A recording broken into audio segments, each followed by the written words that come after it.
Yes, guys, welcome back to the Cannon Podcast. Hope you have a lovely start to your week so far. I'm here with my two boys, George and Rohan. We're here to chat all things Arsenal. Here for the main podcast, as always. We normally do this on a Monday. We had to, because of scheduling issues, we had to do it on a Tuesday. We might have been doing it on a Friday if Rohan had anything to do with it. What is going on? Oh my God, I don't even know. Just I swear I've had like at least 4 or 5 different occurrences of just carnage. Yeah. Carnage of... You're doomed. Doomed. Oh my I goodness. may not be the worst tech person on the Cannon podcast, and that says No, something. you are. Hey, George, can I stop you there? You are. Has to make sure his dial-up phone doesn't go off in the middle of the podcast. That's To be fair, the dog coming in, I want your dog to come in more. Do you know when your dog comes? It's so cute. It's unbelievable. But yeah, unfortunately, we're not here to talk dogs. And we're not here to also talk about the thing we were talking about just before we started recording, which will remain private. We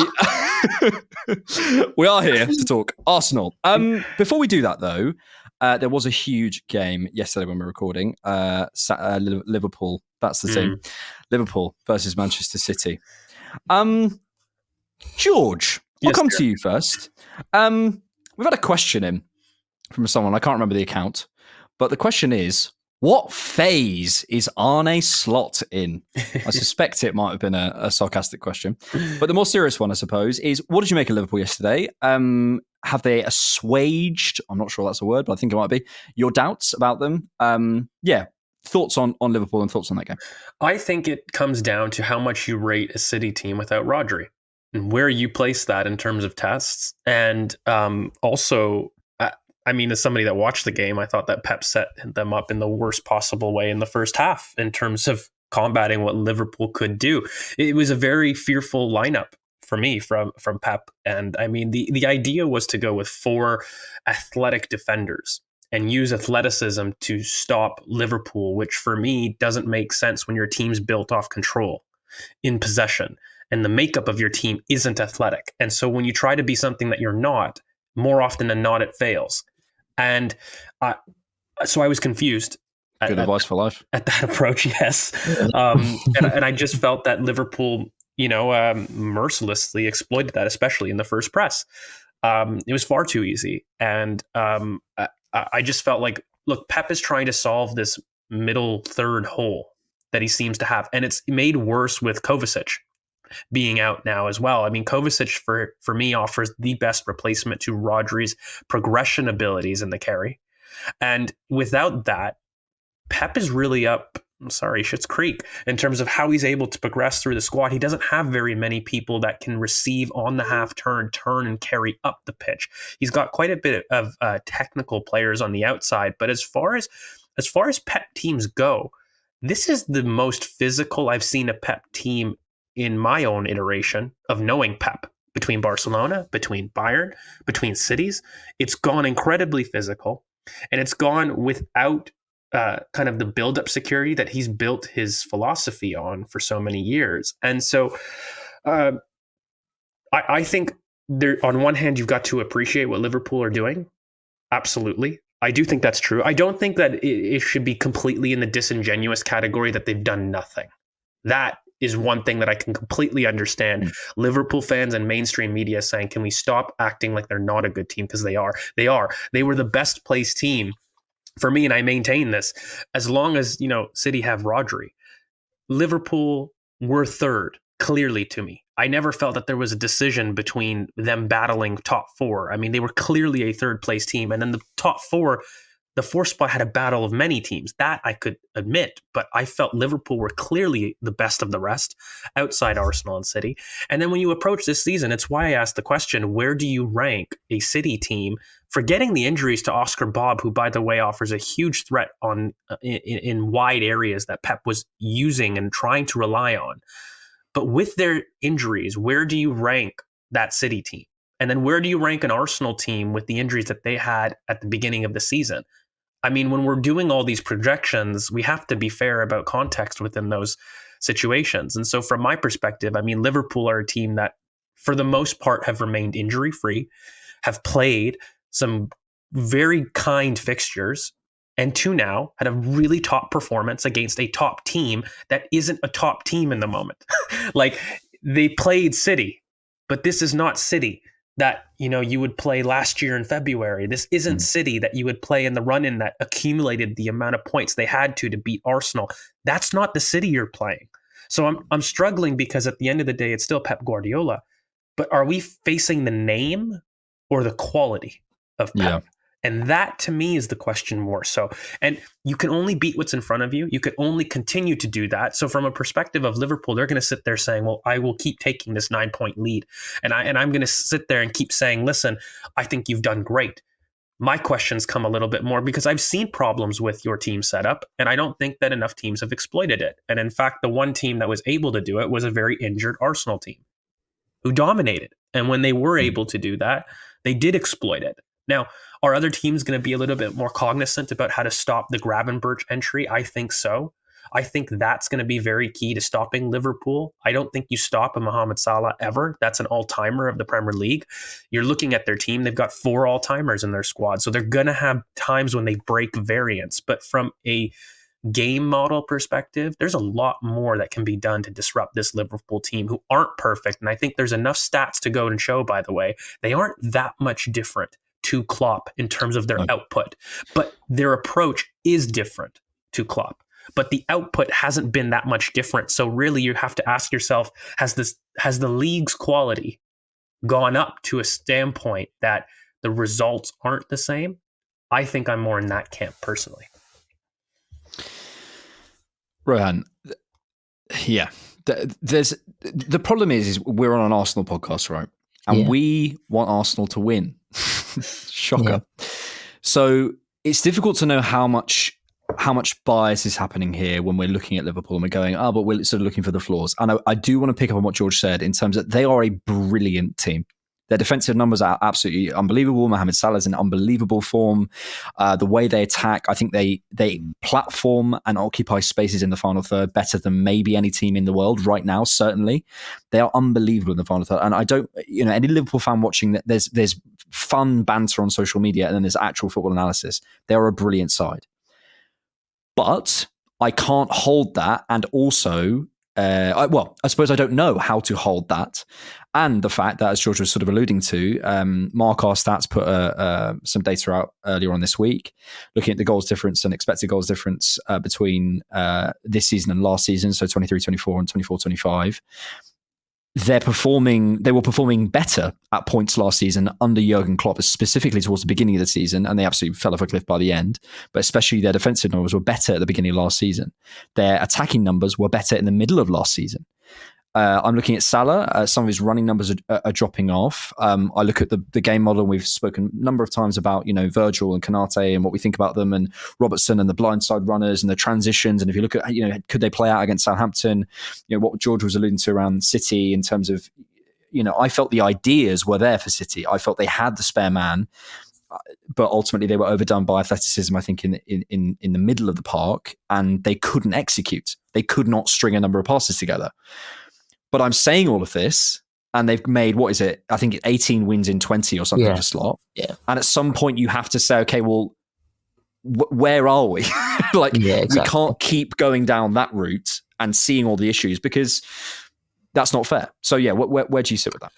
Well, I caught the first half of the game, and it didn't look very good from a City perspective. But just in general, I think going back to the point on the bias, and obviously being an Arsenal podcast, and we all watch Arsenal games at least twice, every single game, so we know our team very well. We don't do the same for other teams, naturally, because there's just not enough hours in the day to do that, and also we have other things to do. But I think with Liverpool is that, I said it in the live as well on Thursday, I've underestimated them, clearly, because I did not expect them to be hitting the level that we've seen so far this season.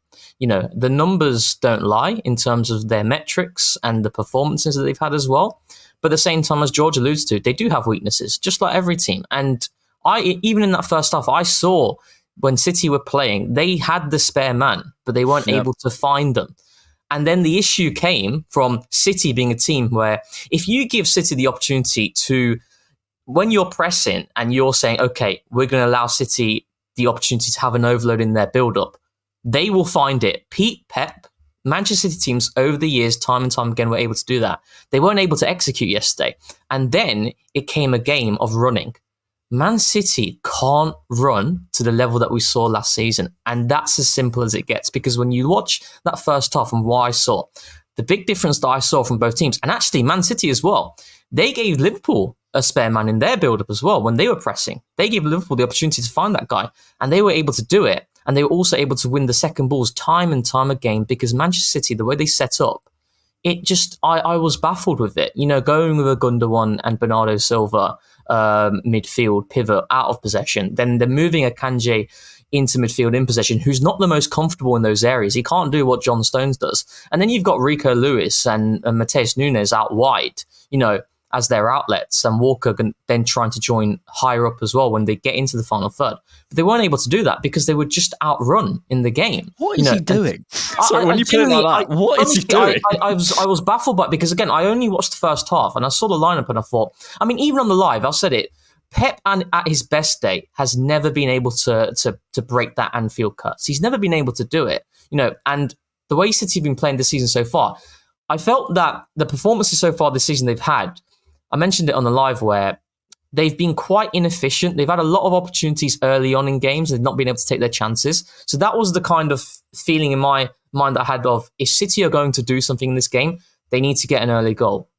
In fact, but they didn't even have those opportunities. They were just absolutely swamped. They were swamped because they can't run. And this isn't the same Man City team. And this is why I think Liverpool performances this season so far, they've had way more impressive performances than the one you saw Sunday, because that is a City team that are struggling in this moment. Now, like I said, I think I've underestimated Liverpool clearly. However, there's still so much football left to play, you know, and we're going into a period in which games are coming thick and fast.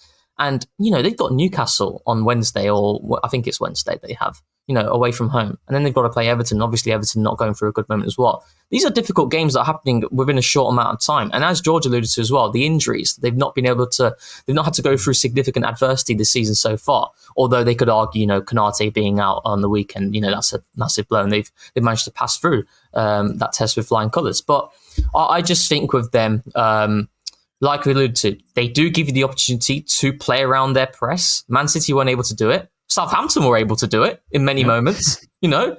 So this is where I want to give people hope. In which, yes, I've underestimated Liverpool. I'm very open to saying that. I'm not bothered in being wrong. However, I still think Arsenal can claw this gap back, because I do think Liverpool are going to go for it first. Can I be really specific? Because I thought maybe people will hear it when you criticize your own team first. Every team is flawed. And I've said this from the start. I've said from the beginning of the season, I don't agree with this 90-plus point pace that must be done to win the league, because I felt like this league is a lot better than what people thought. I always felt like this league title would be lower as a points total. As far as Manchester City goes, actually, let's start with Arsenal, because, again, people don't hear when you criticize other clubs. From an Arsenal perspective, Arsenal struggle to be efficient in transitions.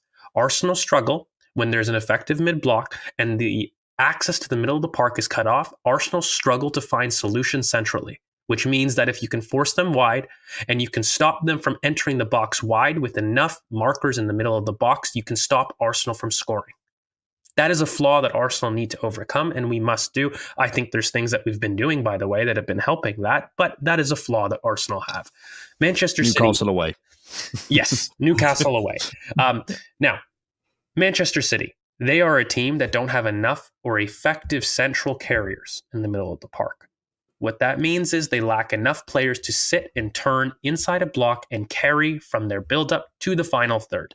When they have enough of those players, they have people to finish, and they do have enough defensive structure to cope. But what they don't have is enough running power in the middle of the park. Yeah, that's it. That's literally it. Yeah. Then you go to a Liverpool side who, by the way, lack effective control in midfield because they can't track runners. They consistently leave men in the middle of third, and you can find a way outside their press, which they do find, and you can find space inside of their press because they don't have the awareness to track runners, and you can hurt Liverpool in that manner. All three teams, to a certain degree, have middle third issues. It's about who's going to be more consistent at solving those issues for me. And I think to take a sample in the first third of the season, by the way, which isn't the first third really the third, actually. I think there's more than a third left. It's really a quarter of what's been played. To then draw conclusions on that is not something that I'm comfortable with when every single team is seriously flawed. So from that perspective, I also look at the squads. I look at the quality. I think Arsenal have the best overall quality without Manchester City having Rodri. Rodri is a huge miss for the season. A Rodri-less City, I don't think their squad quality is better than Arsenal's overall squad quality. They may have more specific match winners, more popular match winners, but the overall squad quality has got greater depth in quality in Arsenal's squad than Manchester City. And I think, ironically, Liverpool have the worst squad quality, but perhaps the best top 11 with Rodri out in the front line. You've got arguably a team with the most all-timers in it when fit. Now, can they stay fit? That is going to be a massive question from a team, by the way, that haven't struggled with massive fixtures, physical fixtures, which are all coming up in a very busy Christmas period. I'd love to see, and personally, I would take Liverpool a lot more seriously in March or in February after I've seen them come through this physical test. You guys mentioned Newcastle and Everton. Those games alone, mate, those teams, they haven't faced a physical team like those teams perfect for Liverpool. In all the, and they're perfect for stopping that kind of Liverpool performance. Now, they do that effectively. They've churned out a reason to be more consistent in their fault. I would argue this is the start of Arsenal's run where we're going to see a lot more 5-0s, 5-1s, 4-1s. Why? Arsenal are back fit. And you're going to start to see a team that starts to perform that way. And it's a matter of who's going to be consistent for me. So that's kind of where I'm at. There's flaws for every team. I know people don't want to hear it, but the one that's most consistent at doing that over the course of a season is going to be the most successful. And I don't think that's going to be a high point total. So it's going to be a nervous watch. And I really don't think that anybody's going to be running away with the title. Those are my conclusions from the title race that I've seen so far. Yeah, that's really well said. And I think Middle Third Problems would be a good name for a band. The final thing I will say is a bit of copium before we move on is we're speaking a lot about running for Liverpool. That is something that we see time and time and time and time and time again. March and April, teams fall off. If you're relying on running, that's when you fall off. So yeah, look, lots of credit to Liverpool.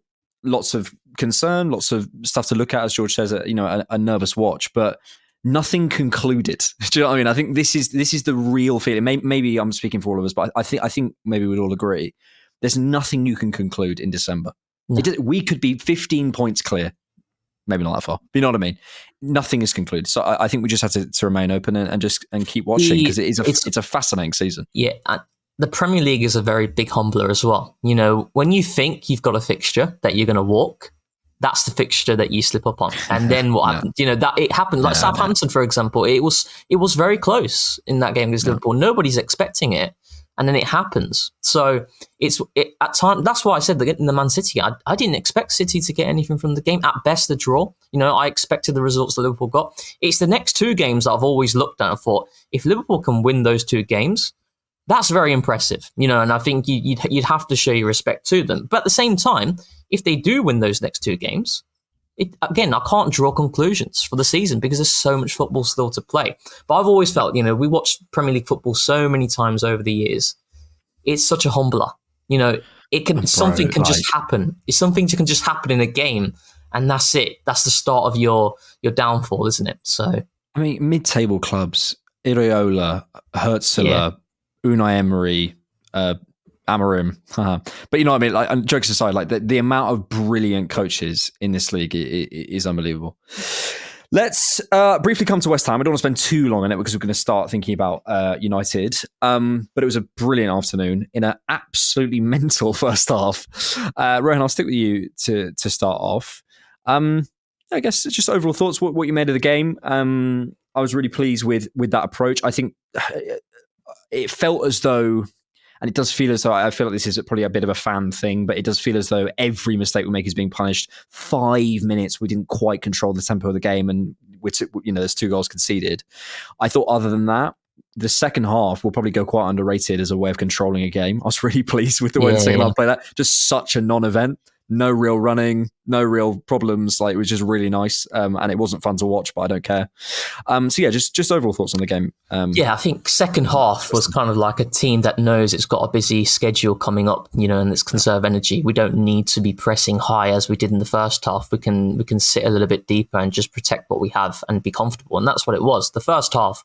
But we've been saying it for a while now. The Inter Milan and Chelsea games, we saw nuggets of information / wisdom that gave us confidence that this team is starting to click.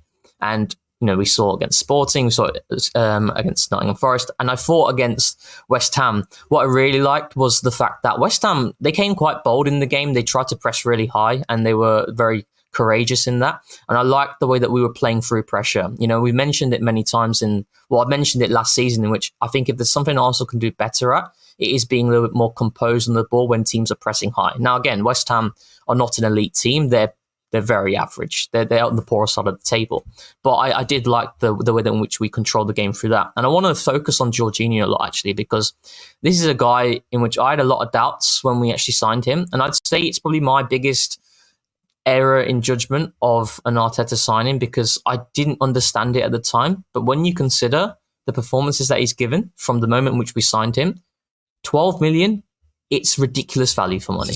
It's ridiculous value for money. And, wages aren't bad either. I think his wages are like 100k. But I think what I also...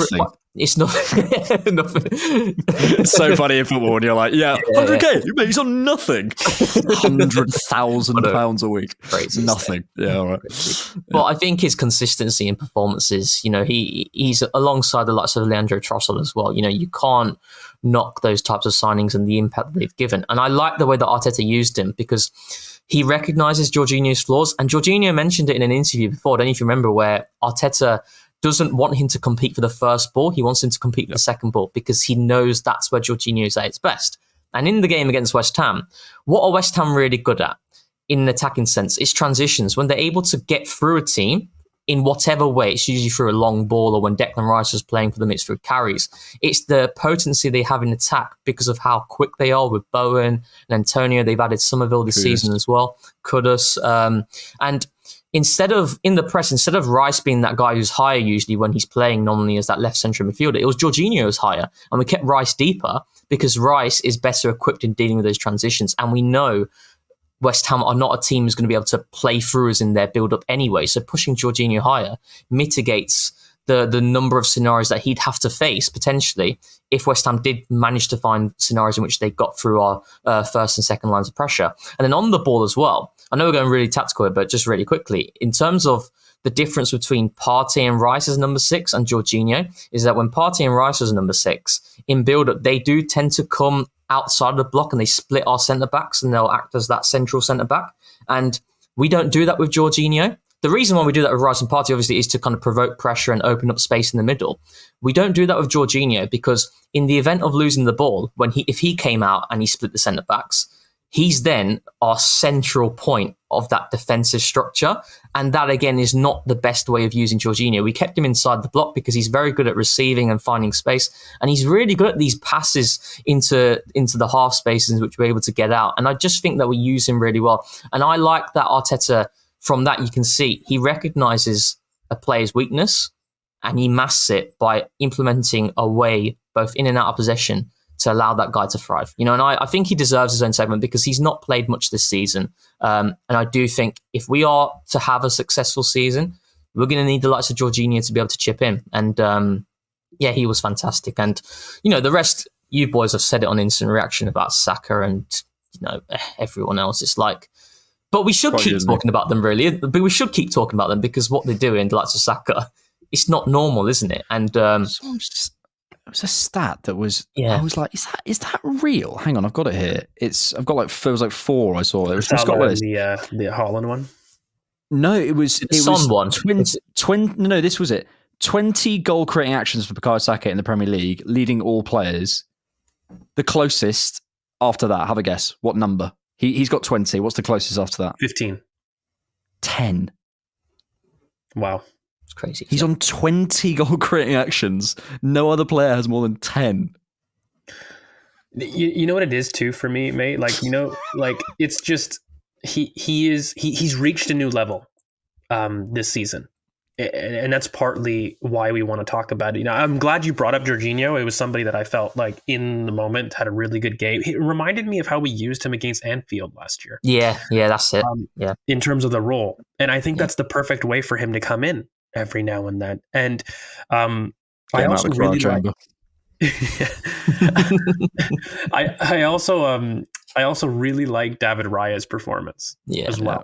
I thought that he had some phenomenal distribution, but particularly with his central passes, which actually, despite his technical quality, I don't think he shows enough penetration through central passes, right? So I think he was finding people quite brazenly in this match.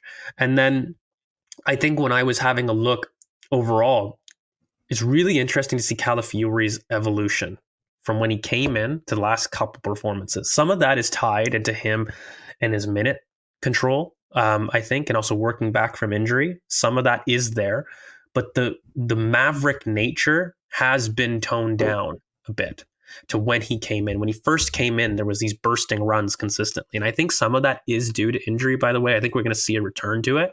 But in general, what I love to see is that I think Trossard had a really good game. And people don't want to say it because I think he had such a poor run of form leading up to the game. But I thought Trossard in particular had a top game for us, especially as a reference in terms of being able to receive and play off people through trouble, because the left-hand side, we know how static it can be at times. But when you let the right-hand side shine, sometimes that's all you need. Somebody that's doing their defensive performance and able to turn and recycle possession effectively, because if you want to get it back to the right as much as possible, then it's naturally going to have a second place role in the team. And I think we did that really well. But all in all, what I was really frustrated at was just tempo. I think the biggest critique I have of Arsenal in the last month, even though I didn't feel that we were effectively controlling where we wanted to do our rotations. So the 4-2-4 meant, again, as a quick review, that Trossard and Havertz were the ones that were interchanging in the middle of the park to create space. Whereas now I felt we've transitioned to allow Bukayo Saka to come inside a little bit more. Our wide rotations have come back since Martin Odegaard has come back in the team, which is better for this team. That's one of the check marks. But in general, our tempo, I felt at times, even in that 4-2-4, was slow. It wasn't with purpose. Just, I felt that at times we were meaning to play without playing with intent. And I think that slight change of tempo in our actions, the aggressiveness, is sometimes the difference between you arriving in places earlier and not. And that's what creates separation differences. That's really what it is. When you boil down football to creating separation, it's about timing. And when you want to create separation, to create space. Because it's not just about occupying certain areas of the pitch. Anybody can do that. I can have a water bottle stand out wide. It's about making sure the water bottle gets the ball quick enough and making sure that he's getting it in kind of 1v1 situations and not 2v3, 1v3 situations where he's got a lot to do. And I think just playing with tempo, allowing us to overload a little bit wide, meant that our best water bottles got the best out of their performance, in a sense. Really weird analogy to continue, but I had to. And so that for me was like the story of West Ham, where the tempo was really great. I think we started using players how they were meant to be used. The transition from central rotation to wide rotation was really crucial in terms of us maximizing. And finally, I felt we were very efficient, lads. Yeah. First, that was very efficient in terms of the transitions. And yeah, if we can do that more often than not and make that weakness a strength, that's the next phase of this team. Yeah, I can't lie. I did want 7 goals there. When was the last time we've beaten a team by scoring 7? I think it was like Blackburn when we beat them 7-2 in 2013. I think it was, and Van Persie scored a hat trick. That was like the last time we've scored 7 in the game. There was when that Havertz goal went in. That was you were sort of going, "Oh, this could get tasty. This could get very tasty." Yeah. Who would be the best water bottle to be a winger? Highland Spring, maybe? Great separation out wide. I'm so bad. Apologies. If you're listening on audio, I'm getting head shakes. Only a couple more things to add, because I want to kind of move on from West Ham a little bit. I thought, sort of adding on from the sort of the wide rotations, I think the runs affecting the last line and pushing West Ham around were really, really nice today. Kai Havertz on the underlap, Odegaard on the underlap, Timber on the underlap, or whoever it was, just creating that space for Saka is so important. I want to highlight Saliba. I think Saliba. I don't know if you guys saw, but there was a clip of Zinchenko talking about the squad maybe about a month ago. And he was asked who like focuses the least or like is like the least concentrated. And he said Saliba.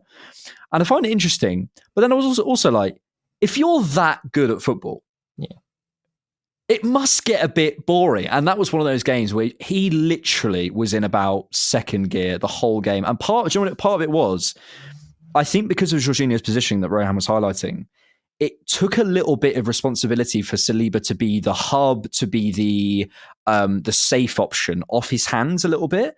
And so we started to see a little bit more personality in his passing. And some of those pings, some of those balls out to Saka, they were so nice. And you forget that this, I think, George and I, we've spoken about it loads of times, but you see Saliba stepping out and he sort of does his little walk and then he'll step back, he'll sort of flick himself back and he'll go around and sort of play the safe pass. He has these passes in his lockout and we shouldn't forget that. Yeah. I just think he needs a challenge. I haven't seen him try, and I'm wishing it now, and I'm almost certain he'll have a howler in the next game. But he is, if he's not the best centre-back in the world, right, I don't know who it is. I really don't know who he is. The best centre-back I've ever seen at Arsenal. Been watching for so many years. He's the best I've ever seen. He's ridiculous. And I agree. I think this season, I think it's due to the standards he's set. And again, it's kind of like Bukayo Saka, in which sometimes, and I can say this for myself as well, I've made it my mission this season, right, to keep pushing the Bukayo Saka. Yeah, to give him his praise. I'm going to keep pushing it because Sorry to cut you off. Yeah. I just looked up that numbers. That is absolutely true. Goal creating actions 20 Saka. The closest is Mikel Damsgaard at Brentford on 10. Yeah, I think Palmer's on 8. Palmer's on 8. Cunha's on 7. Diaz on 7. But that is to have that gap. It's crazy. But I think going back to that, it's like Bukayo Saka, every single year, 5 years of consistency. But I don't necessarily always give him the praise because it's kind of like, I just expect it. But even though I expect it, you should still be praising it. And it's the same for Saliba as well. The standards they've set are crazy. And Saliba, I think he's gone really under the radar this season on the ball because when you look at some of our best sequences in games against like City, against Chelsea late on as well, he is the one who sets the tempo with that first pass to get us going. He's the one who's the brave enough to make that decision. And I just think there's a stat as well going around in terms of being dribbled past over like 30 or 40 tackle. I think he's the only player who's not been dribbled past. He's ridiculous, mate. And I'm lost for words every time I watch him because it's like, wow, we have him as well. We have him at our club. Do you know what's kind of incredible? So Saliba as a prospect, I've said this before on like previous pods, right? But we've seen the tip of the iceberg of his technical ability.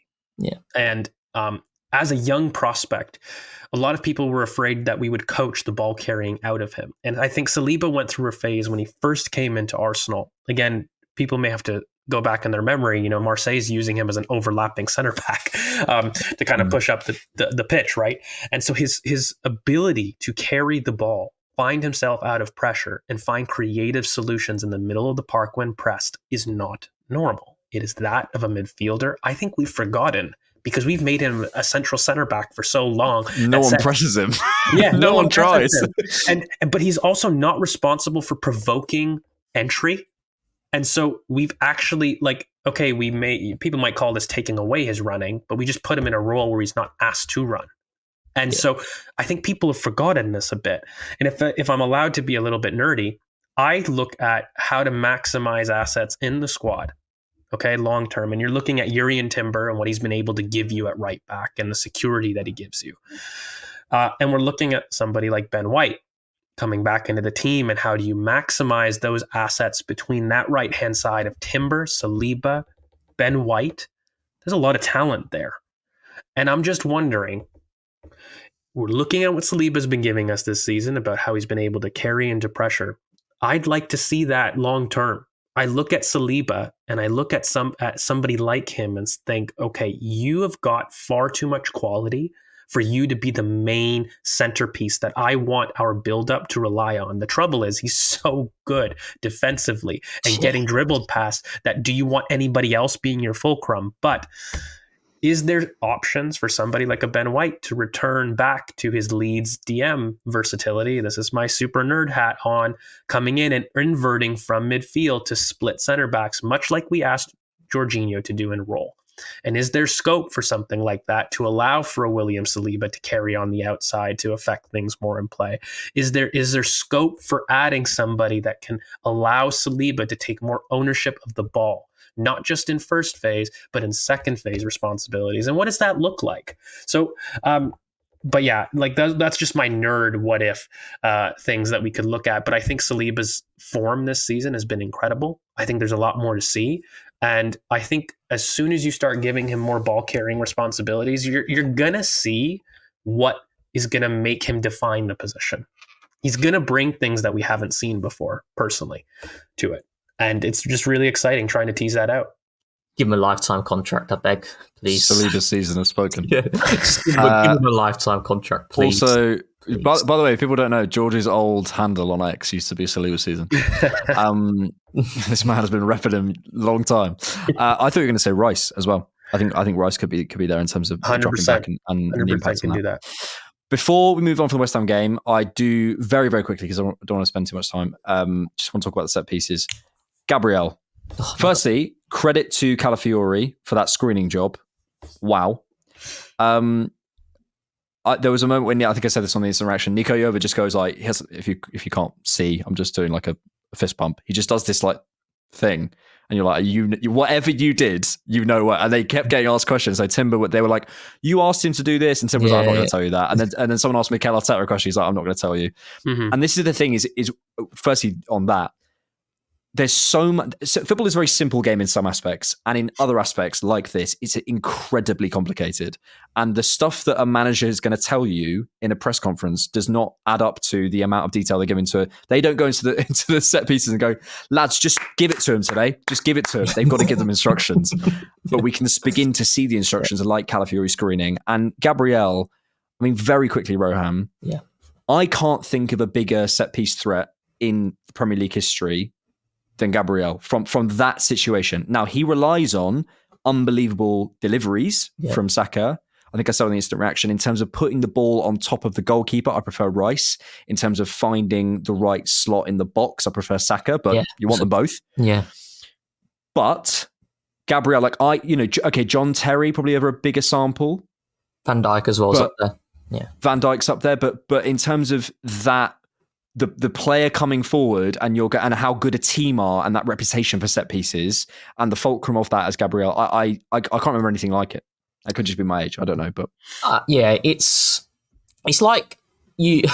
I remember when we scored the set piece against City, and I stood up and just like felt something's going to happen here.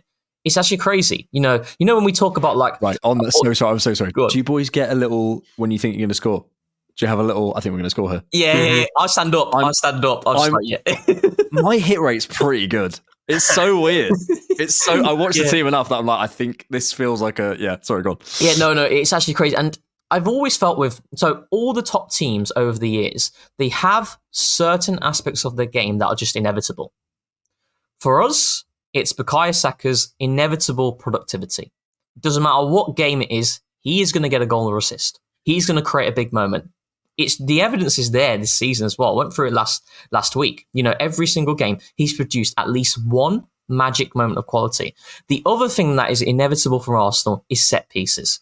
It's crazy and do you remember like at the start of this season, people were saying it's not sustainable, Arsenal being able to keep up this set piece record that they did last season. And I came back and I said to those sorts of opinions and that set pieces are one of the aspects of football in which quality dictates the level of preparation relative to the defensive team. What I mean by that is a team can plan for whatever scenario Arsenal may do, but when the set piece is as good as Arsenal consistently do with Rice and Saka, if you've got man mountains or 6 foot plus running with momentum versus a standing man, it is a mismatch. There's nothing you can do.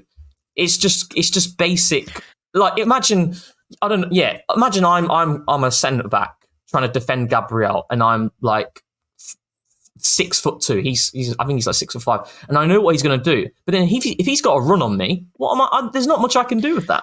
Is there? So have you seen that clip of that Tom Garrett guy talking about Arsenal set pieces? No, I'm not seeing. And there's that meme of like low IQ to high IQ. And one of them's like, just put the ball in the net. And then like at the middle of the IQ, it's like, find the half spaces. And then the other end, at high IQ, is just put the ball in the net.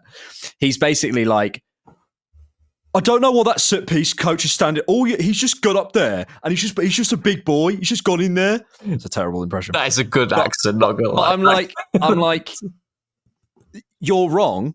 There's so much thought to it, but in a sense, you are also right. Like you've done like, that horseshoe theory. Yeah. It's like, but also Gabriel is just massive, so there is more to it. But you're also right in a way.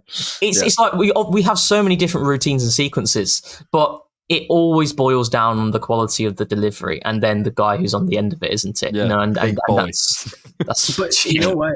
Like, mate, like, not to be annoying, but if you're going to break it down that simple, I mean, isn't every greatest player that basically? Thierry Henry, get it to the left-hand side, let him do his thing. Yeah, opens body out. Erling Haaland, get it to the box. He'll find it and he'll kill it. Kick ball, he'll do it. Bukayo Saka, get the ball to the right-hand side. He'll beat 3 men. Like, so football is simultaneously a beautiful but very simple game, and we overcomplicate it very much. I think with looking at our set pieces, the one point that I did want to make is, I don't know about you guys, but Arsenal have quietly developed a brilliant dead ball situation team, not just from set pieces, but even penalties. Yeah. And sort of half spaces, those whip balls in, they're really nice. And if you start to look at it, God, Victor Osimhen, I won't say it, but if you're looking at a team that you won't say it, guys. Yeah, I won't. But if you're maximizing the dead ball situations, have a look at our penalty takers and look at the squad and how many top penalty takers the squad has. There's a lot of people that could be number one if you actually start going down the list. It's brilliant. And then from set pieces, we're clearly a team that have worked. Like how many team can boast the aerial competency that Arsenal show off set pieces between Gabriel, Calafiori, William Saliba, Mikel Merino, Kai Havertz. Like so from that situation, it's really well maximized, right? The only thing, and I just want to bring it up, it's constructive criticism. I haven't loved the way we've defended set pieces this season. I think in general, I've tried to wait to get more sample because I thought at the beginning of the season, this could just be a case of us, variance, and it's far too much sample. But I think quite consistently, I've seen us at fault for some really poor defensive set piece routines. And I think some of it's all concentration when it comes down to defense, because I don't think it's a structure built issue. But one thing that I have seen is that teams have actually employed some of the Arsenal tactics on us, and we should learn a little bit about what makes us successful and try to have a little bit more of that commitment coming forward, because I do think that the entry into the first pass from set pieces is something that we have struggled with, whether it was the Kai Havertz goal that we've conceded off from that near post, even the really well-worked Bournemouth goal. It's a really brilliant routine, but stopping that entry pass into the first player to play it in to the top of the box is really what's key there.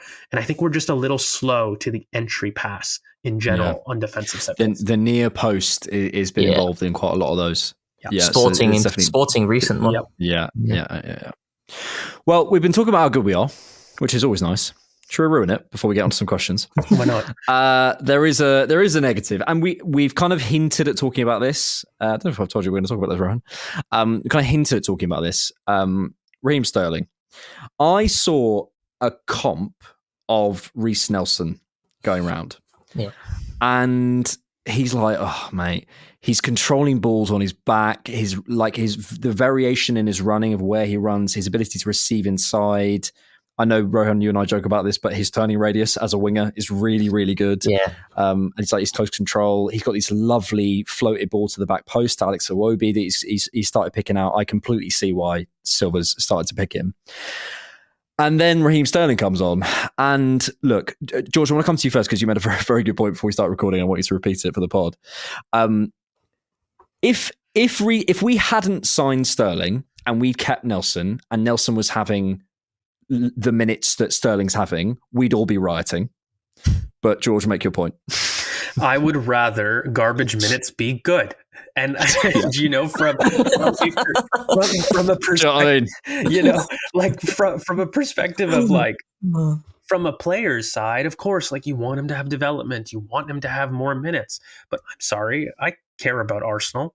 Yeah. Chalk. You've got a contract, mate. And from my perspective, you signed a contract. You're great. You're using. I maintain the Sterling Jesus usage this season. We needed them to do something, to do a trophy this season, and I can't help but think Reece Nelson is a better selection and better bet of doing more things with those minutes spent. And yes, maybe they wouldn't have been development minutes, but they would have been very crucial minutes to us achieving things this season.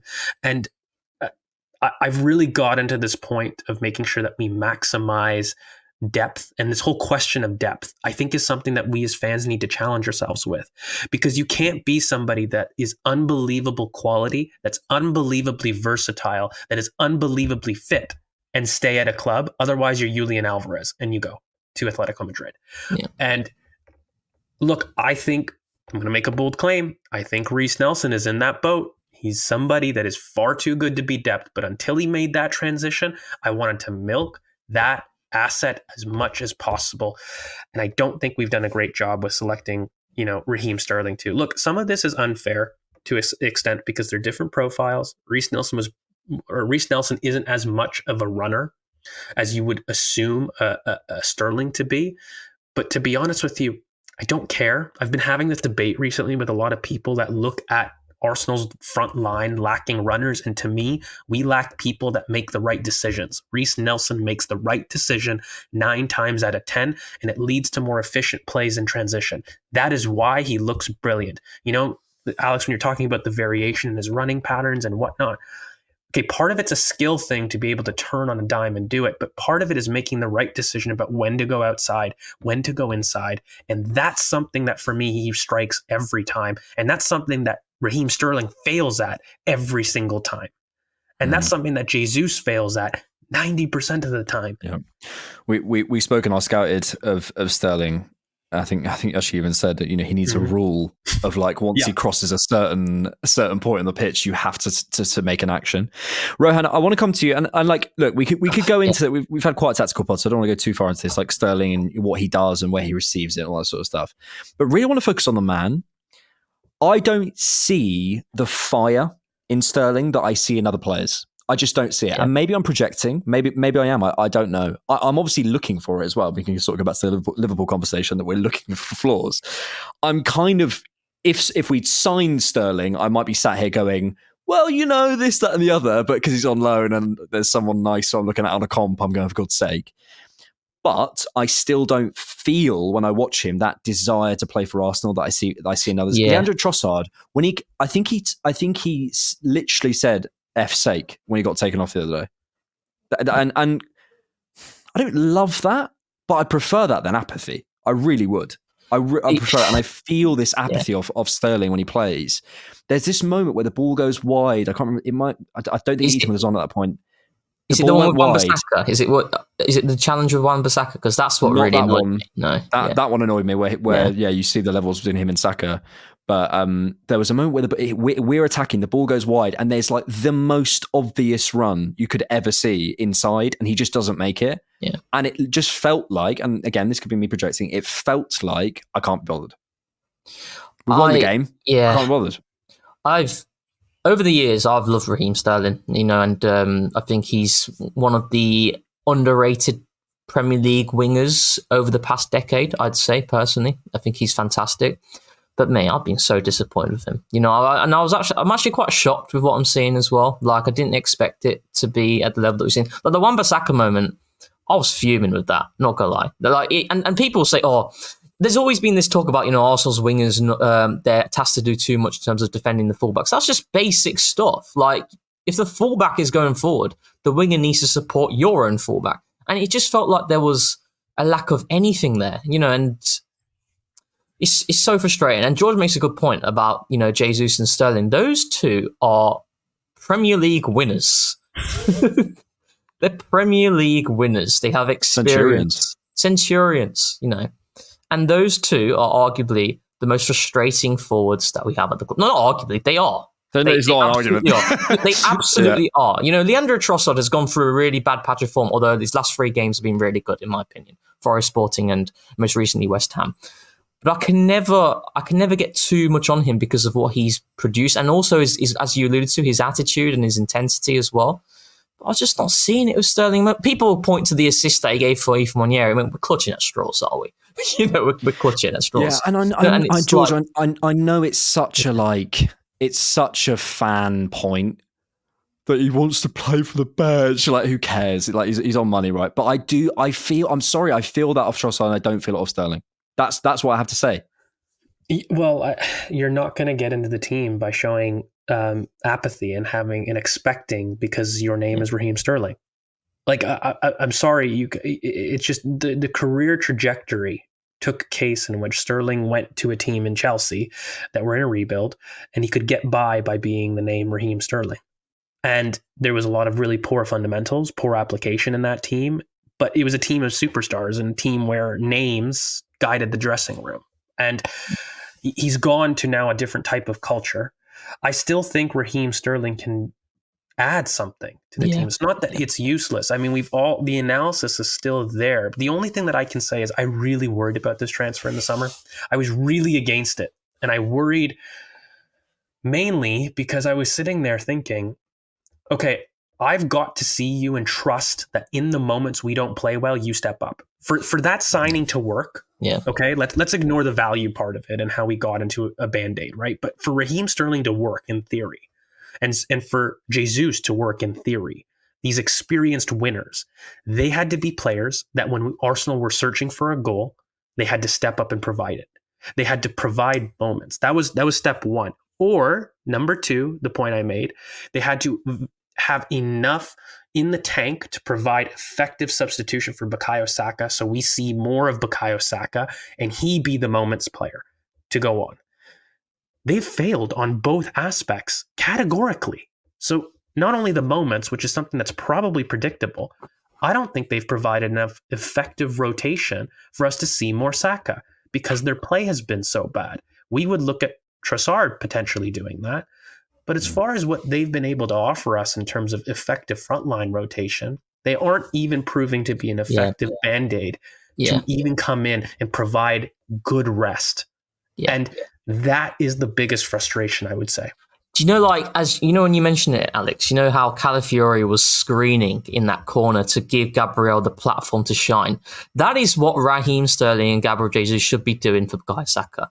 They should be there as that screen and that protector to then manage our star asset, our best player, to be able to then allow us to have consistent performance after performance after performance after performance. And they still could do. You know, as of today, we're saying this, you know, they still can change it.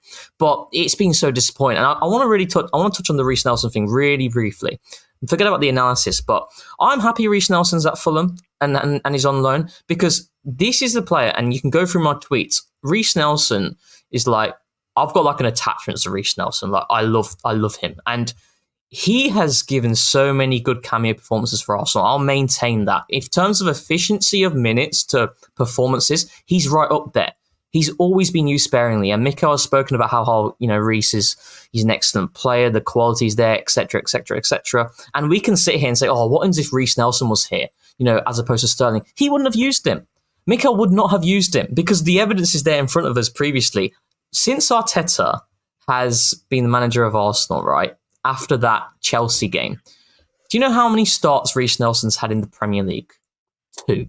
He's had 2 starts in the Premier League since then. There's Liverpool, when we beat them in lockdown, and then Luton. That's it. I'm happy Reece Nelson is at Fulham, which is thriving. And, you know, we're massive pro-Arteta people, right? You know, we love him and, you know, we back everything he does. But there are certain things that are frustrating. And for me, this one has always been frustrating for me. And I'm so happy he's been given the platform there. And he's being used in the position that is the way to maximise Reece Nelson as well. And in terms of work ethic and commitment that we allude to with Raheem Sterling, have a look at Reece Nelson's work ethic and commitment off the ball for Arsenal towards the end. That was a criticism of him at the start. It's crazily good. And it's frustrating. But I'm happy Reece Nelson's up for him because he's shining and he deserves it. Do you always want a weird analogy? Hit me. I'm known for them. So my sister's pregnant, and I'm the closest in our family to her, and I'm really looking forward to uncle status. Right? I think Raheem Sterling has hit uncle status and he's enjoying the bits where he gets to go over, he gets to hold baby, he gets to do that stuff. He doesn't want to change the nappies. He doesn't want to be there when it's crying. He doesn't want to be there when the shit gets going, right? And I'm kind of looking forward to that. I'm uncle, but I'm kind of looking forward to being there and like helping my sister out if she needs babysitting, whatever. Like there's a part of that. And I say that to be like, he's reached uncle status. You can see him on the sidelines talking to Ethan and Miles. That's great. That's a really important thing. Be uncle then. Be there when stuff is going wrong. Be there for us, as George is alluding to, when we need a goal. And that's the fire I don't feel. He's got his feet up. He's got a contract at Arsenal. He's half of it's being paid by Chelsea anyway, more than us. But he's not going to be there. He's not there when the baby's crying. And that's the frustration, because there's also a joy in that I'm looking forward to, just personally. But yeah, it's so annoying. It's really frustrating. But frankly, I'm getting annoyed talking about it, so I don't want to talk about it. He can still turn it around. He can still turn it around. There's a lot of time. That's it. Yeah, that's done. It. He's done. He's done. Let's come. We had some loads of brilliant questions. If you want to get your questions sort of more likely to be answered, you can check us out on Discord, which you get access to if you want to sign up as a Patreon or YouTube member for the Cannon Podcast. Why should people sign up? Rohan, how about you? Why should people sign up if they're thinking about signing up? Because we're awesome. That's it. Very good. Breadshare on the Discord says, will we slap up United like we did Sporting, with a lovely little Santi Cazorla memoji? Rohan, I'll come to you actually. Yes, I think we will. Well, I didn't watch the game against Everton, but I can't lie, I watched the Ipswich one, and I know Kobe Mainu, by the way, and Lissandro Martinez. Yeah, that's big. By the way, Martinelli's been rested for this game. He's going to cook. Do you reckon Martinelli is three at the back? Cook. Yeah. Do you reckon Calafiori will be okay? George, I'm looking at you, please. Yeah. Come on, he's look alike. He likes a little wine, doesn't he? He does. Look, I can get why with his injury history that he's really fearful, but even Mikel made a point about it. He's a sensitive boy. And you know what? He's so young as well. Like, he loves a little bit of, I'm in pain. Yes, Richie, you'll be fine. Don't worry, buddy. Yeah. A little bit of a pet. Go put some conditioner in. Go on, it'll be fine. Yeah, there's... I like that one. I think he's the... He's the youngest one out of all the prospects in our squad. Yeah. So excluding the likes of Ethan and Miles. Let's remove Ethan and Miles. Is he the youngest in our squad? Pretty sure he is. He's 22. Yeah, he's 22. We forget. It's handsome tax, mate. We forget this. He's a kid. I don't want to see anything in the papers, that's for sure. We've said this many times, haven't we, Alex? We'll find out. But yeah, in terms of United, I just don't think he's had enough time at the moment, Ruben Amorim, to instill anything substantial, So I think also the momentum is with us. I watched their game, and I've watched a lot of Ruben Amorim because I've got, it's Sporting's a team that I've got a lot of players that I like on it. And so I know it quite well. I think not only has he not had the time to implement, but also you can kind of see the players don't fully understand the spacing quite yet. And I think against an Arsenal side that are so well structured, it's recipe for disaster, and they're very easily pressed. And you remove Lissandro Martinez. Yeah, you remove Lissandro Martinez and Kobe Mainu as outlets for that progression. It doesn't look good. And I'm hoping that we start strong. I want the West Ham performance, personally. Yep. Big Harry Maguire at the back. If they try and build out, if that ball's going into midfield to who? Christian Eriksen, Casemiro, or who? Mount? Ugarte. Ugarte, yeah. Mount, have fun. No chance. Do you know what it is? It reminds me of us when Arteta first comes in and all the analysts are going, oh, they're stood in a 4-3, and then you can literally screenshot them like most games, like they are literally stood in a line. Like, the Miguel Molina lecture where they are literally stood 2-2-2-2-2, like perfectly. It's that sort of thing where everyone's going, right, I've got to be here, and then slowly you can kind of move away from that structure into a little bit more freedom. But yeah, I think they're in that stage. Let's come to boys, it's December. You know what time it is? Not Christmas. Transfers are coming up. Sparsh on the Discord says, one free agent signing you would try to make in January.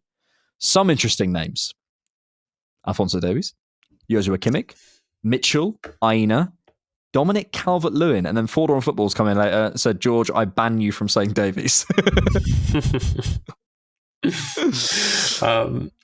you can say Davies if you want. Yeah, I've said this name before. I won't say Davies just to make it interesting.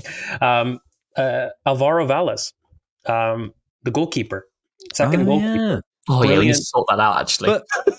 But Neto's so good, isn't he? Yeah. We forgot about so our goalkeeper brilliant for us. situation. Yeah, no, I think that's a no-braining signing that we can make. Fix the number 2 for next season on a free, very simple.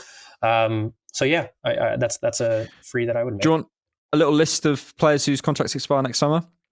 Trent, Sane, Salah, Davies, Kimmich, Jonathan David, Heung-min Son, De Bruyne, Jonathan Tah, Virgil, Neymar, Angel Gomez, Anguissa. Ooh, and Napoli. Sean Longstaff, Tariq Mitchell, a guy called Leo Messi. Never heard of him.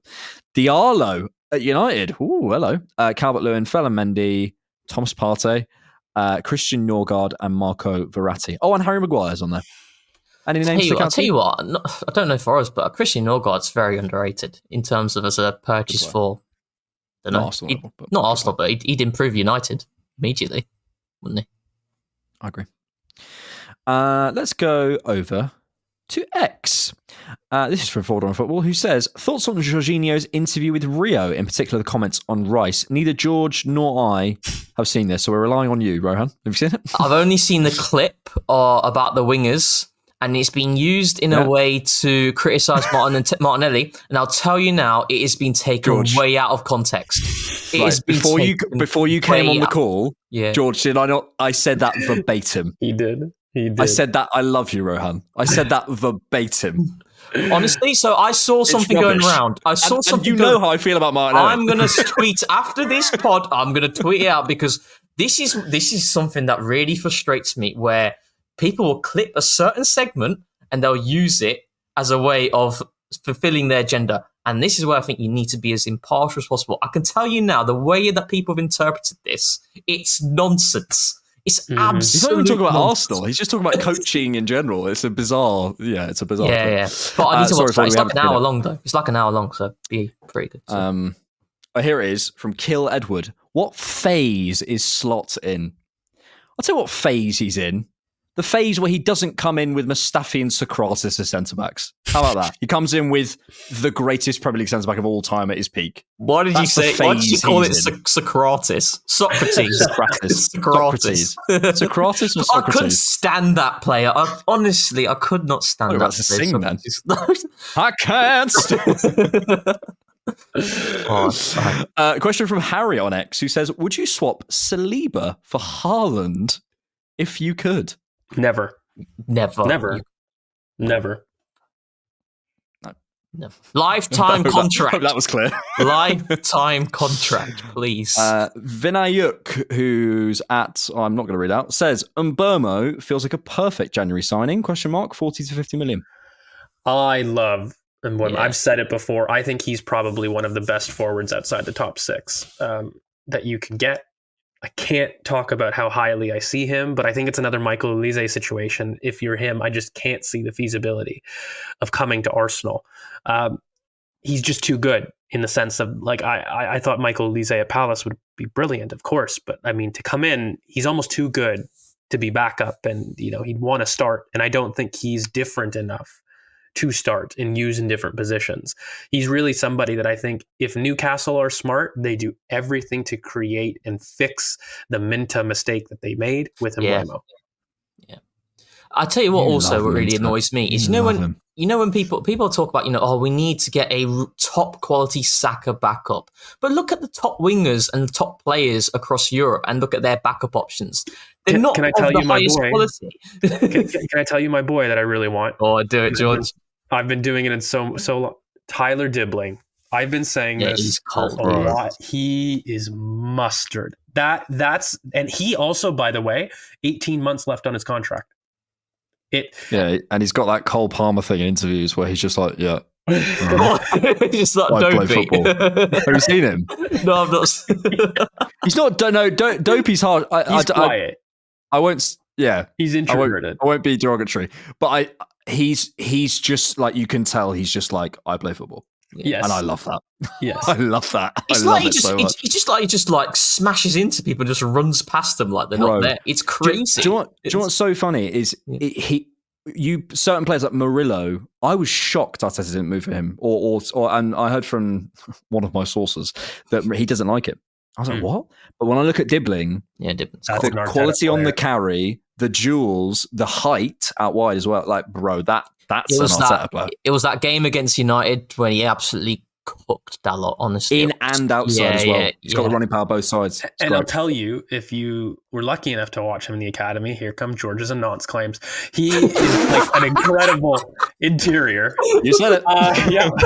He's an incredible interior. The versatility that he shows. He's got right wing, tip of a diamond. He can play deeper. He can also play off the left. He's got that ability where I don't feel he's got any angle bias. He is only 18, I believe. I forget if he's actually turned 19 quite yet, but he's incredibly young. And this is a player who, for me right now, would do brilliantly at Arsenal in terms of being able to bring effective rest and also being able to be used in multiple positions. A lot of people are saying, is there too much similarity between Ethan Nwaneri? No, absolutely not. For me, they're very different players. And when you have a look at what we may need along the right-hand side, I've always said we need somebody that can carry the tempo that Bukayo Saka carries. When you're saying that Saka's out of the 11, you need somebody that's a reference point that can carry and dictate tempo. I don't think we have enough of that. Like, have a look at our forwards right now. And for as much as you'll put a Jesus, a Martinelli, on the right wing, you're asking to switch dynamics, but you're not asking to replicate what you're missing with Bukayo Saka. And that, for me, is a major test. One thing really quickly about Dibbling to watch out for people that, if you want to watch and learn more, everybody's going to rave about the runs, which you should.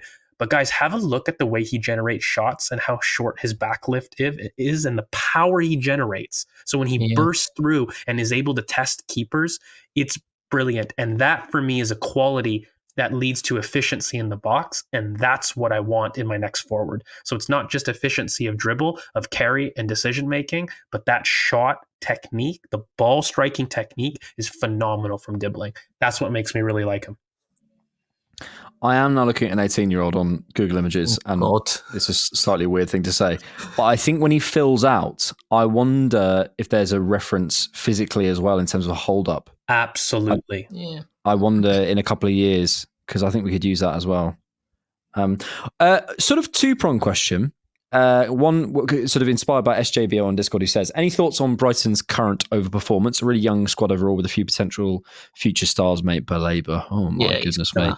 And had one of the hardest schedules so far. Really good recruitment. Isn't it funny? I don't know if it's just because we spend all the time in Arsenal circles, but it feels like it's just players who pop up and you're just like, that's an Arteta player. And then every Arsenal fan's obsessed with them for like a year. But yeah, Enciso's there's two though. There's two other players. Two questions. Answering that, and Ferguson, and what you wanted to say, Rohan. There's two players who've gone under the radar for Brighton, and that's Van Heck, and Bart Verbruggen as well. Those two, they're serious. Van Heck, have a look at him when he's on the ball. He's spraying passes everywhere. Literally everywhere. He is so good. And Bart Verbruggen, I think a big team is going to cop him soon. Yeah, I think City could look at Bart Verbruggen. Honestly, I think he's that good. Bit raw. I mean, I think some things in terms of his cross claiming for his height, I think he can do better at times. But no, he's class. And Brighton's recruitment is actually just mental. It's every single season. The 6'8" recruitment is incredibly consistent. Yeah, it's mad. Even that Hinshaw haircut as well, isn't he? You've got a similar haircut to you, Verbruggen. We discovered on TCP Live. Do you know the film Ice Age, George? Oh God, yeah. You know the little rat that like keeps looking after his acorn? Scrat. Yeah. Someone said the acorn looks like my hair, and I was like,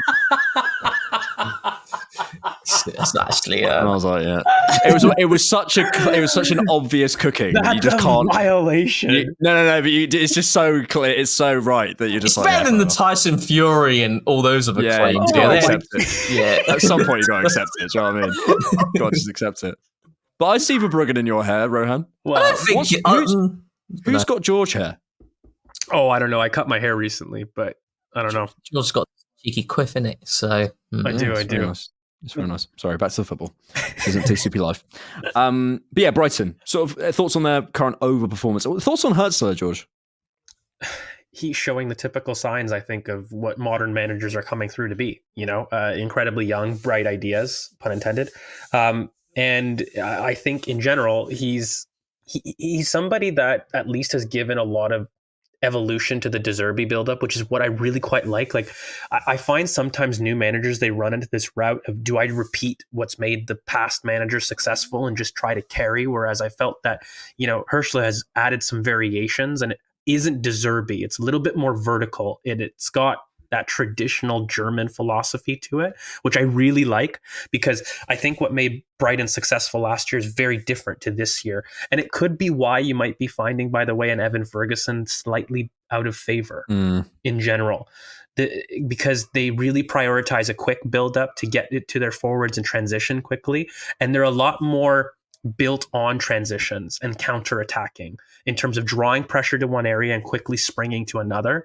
And I think just Evan Ferguson is somebody that is a traditional forward that likes to drop deep, come interplay, a very early Harry Kane type of profile. Yeah. Whereas you're looking at a João Pedro and those type of forwards that have more legs and can spring quicker transitions, which is why I think they're preferred a bit more. Yeah. So, yeah. And what I want to say, Danny Welbeck, one of the most underrated forwards in the league. That guy is aged like a fine wine. Genuinely. He is such a... And Danny Welbeck at Arsenal as well, I've always felt he was a tad underappreciated. The only thing with him was that he's just never fit. But, mate, Danny Welbeck... If you look at Danny Welbeck's play outside of the box, some of the stuff he does is crazy, like the strength and the power. But then once he gets into the box, then you start to get real stress, especially when it was at Arsenal. Final question from Etienne on X, who says, fantastic that we scored a combined 13 goals in our last 3 games, but are you slightly concerned that we've let 3 in? Sounds a bit harsh, I know. Are we quite as good defensively this season when compared to last? And I've just got some numbers to kind of contextualize. So we've conceded the second least amount of goals on 12. Liverpool are on 8. We've conceded the second least amount of XG. Liverpool are below us. We're on 12.4. They're on 10.75. In terms of XG per shot, we're down at 0.08. Actually, Nottingham Forest are better than us at 0.0. Well, same at 0.08. In terms of shots in box percentage, we have the lowest in the league at 59.49%. And in terms of goals in box, we are, which you probably would want to be higher. You don't want to be considered outside the box. We're 6th in the league, behind Tottenham, Bournemouth, Newcastle, Brentford, and United. It's just a couple of stats for you there.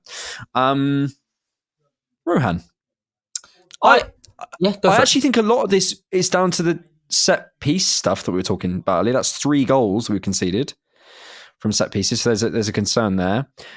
The only thing with this is patterns. I'm always looking for patterns. When it's like you make one mistake in build up, you can't go, well, tear it up then. Get rid of David Raya. You have to look at the patterns and what's going on. Are we concerned? I know, George, you'll probably talk about the central covering, which I think we should come to in a second. Are we concerned about this pattern around Trossard and Calafiori at the back post? Because that has happened twice now. Again, it's 2, so you don't want to go too far. Yeah, but it's happened twice now. I think it's 2 different scenarios, though, isn't it? It's not the same. I'm not that worried. To be clear, I'm not that worried about it. Yeah, it's not the same sequence. I mean, like against West Ham, Emerson scores a worldie of a free kick. That's not even a free kick anyway, and then it's just a miscommunication between Calafiori, who doesn't get tight enough to Gabriel, and then Trossard as well is sleeping. But look at the goals that we've conceded this season as well. Like James Justin fires one, like a half volley into the top bins, and then the set pieces, actually, we've conceded quite a few moments against set pieces. There's also times in which we've not been punished as well. I don't know if you remember against Southampton, Brian looks to punch it out and he completely misses it and they hit the post.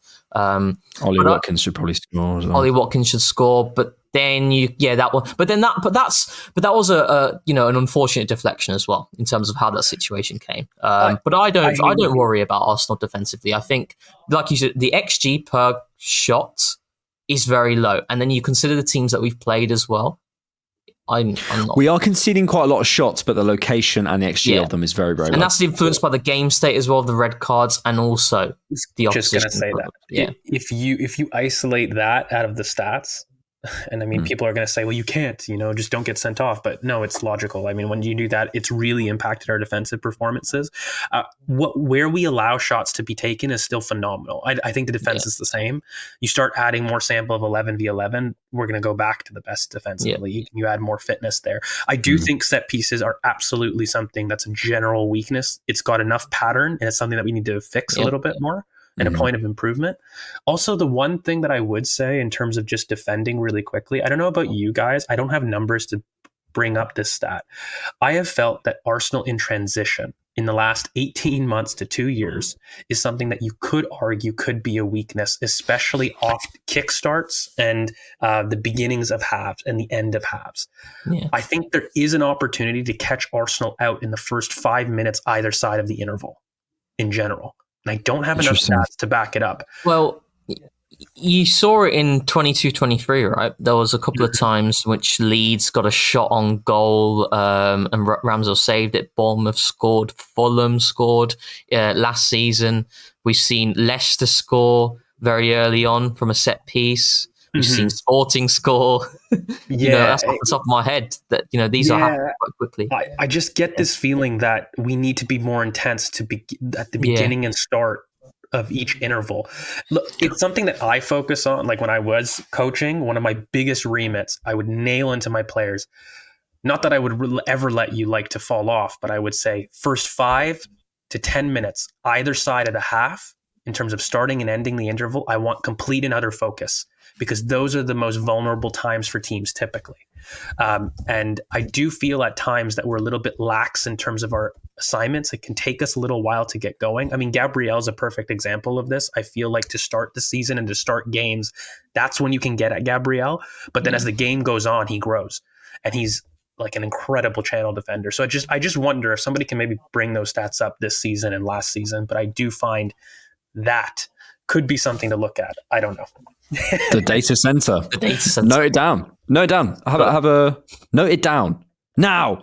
I think that'll be really good to have a look at. Yeah, no, it's interesting. And George made a point in the Eastern reaction about central covering that I think is worth listening to as well. Because nothing else he says is thank you all.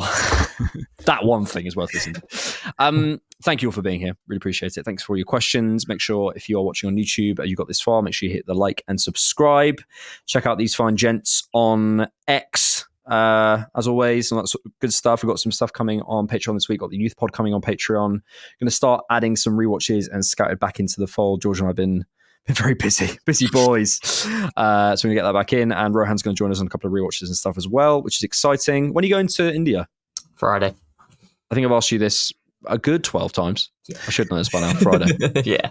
Okay. Cool. See what the signal strength is like. Hopefully. Yeah. People are saying you should be fine. No, but they don't know that I live in a very rural part of India, within my state of Gujarat. So yeah, we'll see. But to be fair, a decade ago, actually more than a decade ago, I watched every single Arsenal game in India. Wow. So surely now, with technology advancing, even in a rural place where I live, it should be at least the same as what it was 12 years. No excuses, guys. No excuses. You are going to be on the podcast. Also, won't the time be like quite late for you? Doesn't matter. That doesn't matter. That doesn't matter. He turns up. I don't. Right, Raheem. Yeah. Look at this commitment. Thank you for being here. Really appreciate it. Make sure you like and subscribe and all that good stuff. If you're listening to us on Spotify and Apple, make sure you give us a rating. Thanks for watching, and thanks as always for keeping it Arsenal.